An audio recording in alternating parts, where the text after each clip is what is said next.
ਸੁਣੀਆਂ ਨਹੀਂ ਤਿਲਾਂ ਦੀਆਂ ਚੀਕਾਂ,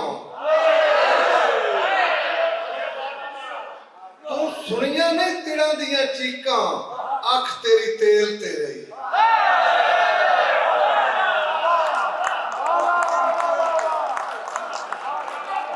ਮੁਨਾਕ ਦੀਆਂ ਚੀਕਾਂ ਸੁਣਨ ਕਿੰਨੇ ਥੱਕੇ ਪਏ ਨੂੰ, ਤੂੰ ਆਖਿਆ ਢੇਰ ਤੋਂ ਢੇਰ ਸੱਦ ਲਵਾਂ।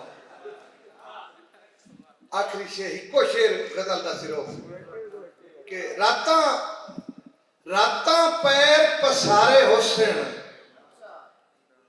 ਭੁੱਖਾਂ ਨਾਲ ਗੁਜ਼ਾਰੇ ਹੁਸਨ। ਰਾਤਾਂ ਪੈਰ ਪਸਾਰੇ ਹੁਸਨ, ਭੁੱਖਾਂ ਨਾਲ ਗੁਜ਼ਾਰੇ ਹੁਸਨ। ਅੱਜ ਇਹ ਗੱਲਾਂ ਚੰਗੀਆਂ ਨੂੰ ਪਰ ਵੇੜੇ ਨਾਲ ਨਿਥਾਰੇ ਹੁਸਨ।